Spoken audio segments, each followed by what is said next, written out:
वंदे पुरुषोत्तमम। आजकल अधिकांश दिखाई दे रहा है धोखा।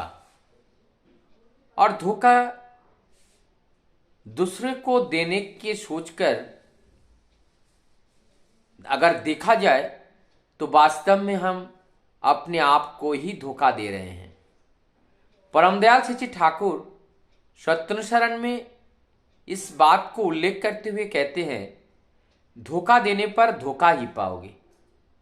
अगर हम किसी को धोखा देते हैं, वो धोखा हमें खुद को ही मिलता है। इसका जीवंत उदाहरण आज हम कुछ सामाजिक दृष्टिकोण को उठाते हुए और सामाजिक परिस्थितियों को देखते हुए जो ये धोखा जो दिखाई पड़ रहा है, ये हमारे जीवन को भी प्रभावित करेगा भविष्य में। इसलिए हम सबको सतर्क होना बहुत ज़रूरत है और बहुत ज़रूरत है ऐसे सतर्क वाणी लेकर के जो दृष्टा पुरुष महामानव पुरुषोत्तम के रूप में धरा पर समय समय पर हम सब लोगों को रक्षा करने के लिए, राह दिखाने के लिए, पथ दिखाने के लिए पथ प्रदर्शक के रूप में आते हैं। उनका अनुसरण जब करते हैं, उनका चरण तले जब अपने को समर्पण करते हैं, तभी ये संभव होता है। नहीं तो ये कुछ संभव होता ही नहीं है। हम निरंतर धोखा देते चले जा रहे हैं। आज देखा जा रहा है हमारी जो शिक्षा व्यवस्था है, ये शिक्षा व्यवस्था उस पश्चिम सभ्यता का देन है जो उस पश्चिम सभ्यता को हमारे देश के राजनेताओं ने उनको पता नहीं किस अज्ञानतावश उस संस्कार को एडप्ट करने के लिए बहुत सारे परोक्ष अपरोक्ष रूप से हमारे समाज को ग्रासित किया है। और जिस संकल्प या षड्यंत्र को हम लोग समझ नहीं पाए और ना पाने से उसी का फल, उसी का परिणाम आज दिखाई दे रहा है। ठीक उसी प्रकार से जैसे आज हमारे घर के बेटा, आज हमारे घर की बेटी, वो लोग कहते हैं ये घर पे पूजा पाठ क्यों करते हो, क्यों इस भगवान को कहकर, भगवान कहकर एक मूर्ति के सामने पैसा खर्च करके मिठाई, भोग, प्रसाद, धूप धुना सब लगाते हो। तो ये सारे कार्य उनके लिए एक खिलौने की तरह और व्यर्थता को ज्ञापन देने की तरह उन्हें लगता है।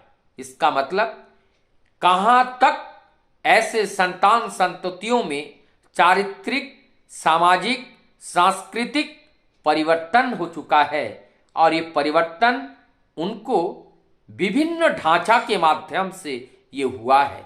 एक तो हमारी शिक्षा व्यवस्था, जो पश्चात शिक्षा व्यवस्था को हम लोगों ने एडप्ट करना सीखा, और हमारी जो पाठ्यक्रम है, जो सिलेबस है, उनके अंदर का जो ज्ञान है, हमारी उस गंभीर ज्ञान को, हमारी उस सनातनी ज्ञान को धूमिल कर रहा है।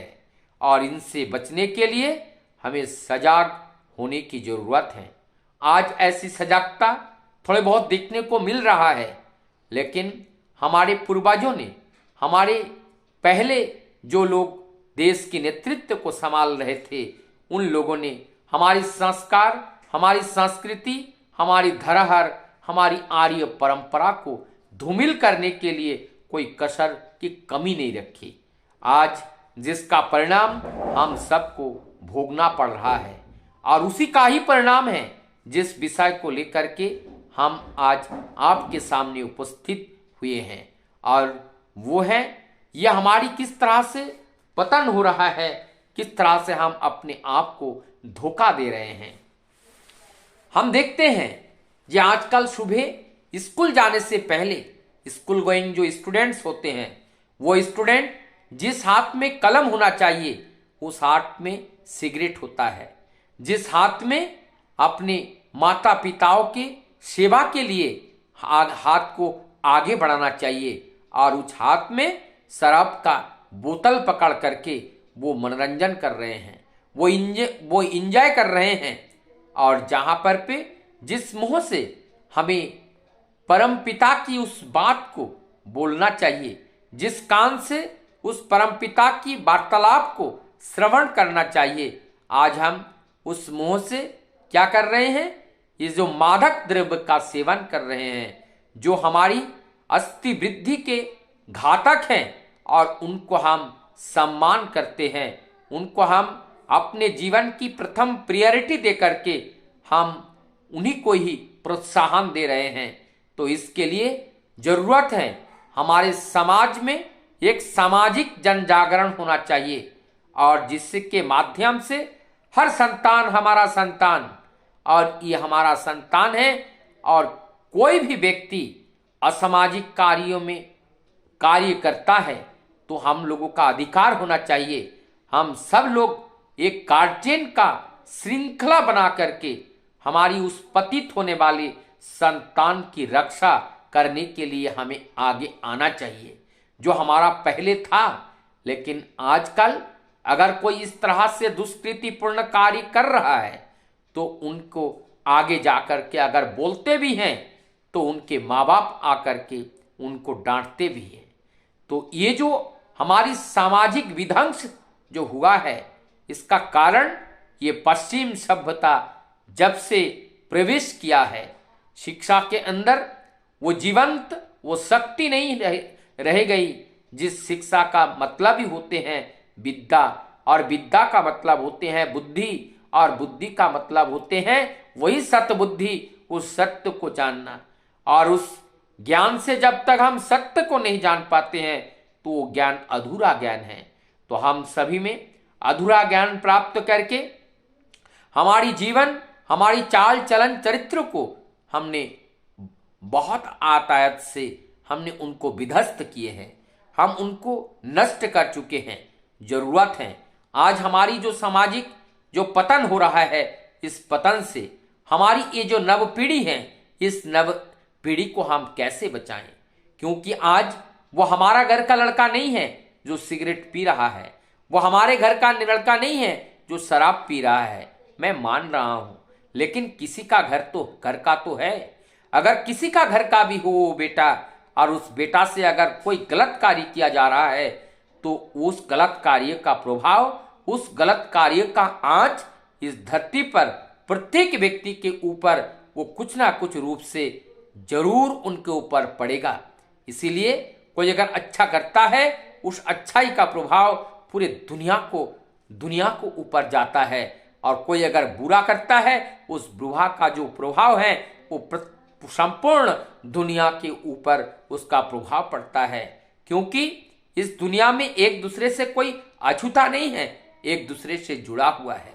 तो अगर हम बचना चाहे, हमारी जीवन को अगर बचाना चाहे, परिवेश समाज राष्ट्र को अगर बचाना चाहे, जरूरत है जो आज हमारी जो सत्ता की रक्षा की जरूरत है, और सत्ता की रक्षा के लिए जो कार्य जरूरत है उस कार्य को दृढ़ता के साथ हमें करना चाहिए।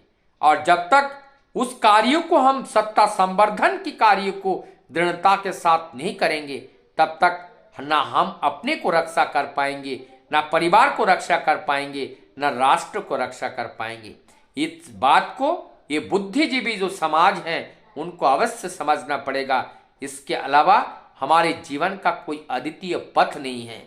आइए हम अपने समाज में इस तरह से जो पतन हो रहा है, इस पतन से बचाने के लिए जरूरत है आप और हम मिल करके उस परम सत्य की जो चेतना है, प्रत्येक घर घर जाकर, प्रत्येक द्वार द्वार जाकर प्रत्येक व्यक्ति को सजाग कराएं, उनको जगाएं, उनको इस तरह के कार्य, इस तरीके से जीवन शैली जीने का तौर तरीका को उनके पास जाकर के हम बताने का प्रयास करें, एवं उसके साथ साथ हमारे जीवन में उसको चरितार्थ करें, और जिसके रिफ्लेक्शन से उन लोगों को एक प्रेरणा मिलेगा और वो लोग भी इस राह पर चलने के लिए प्रयास करेगा।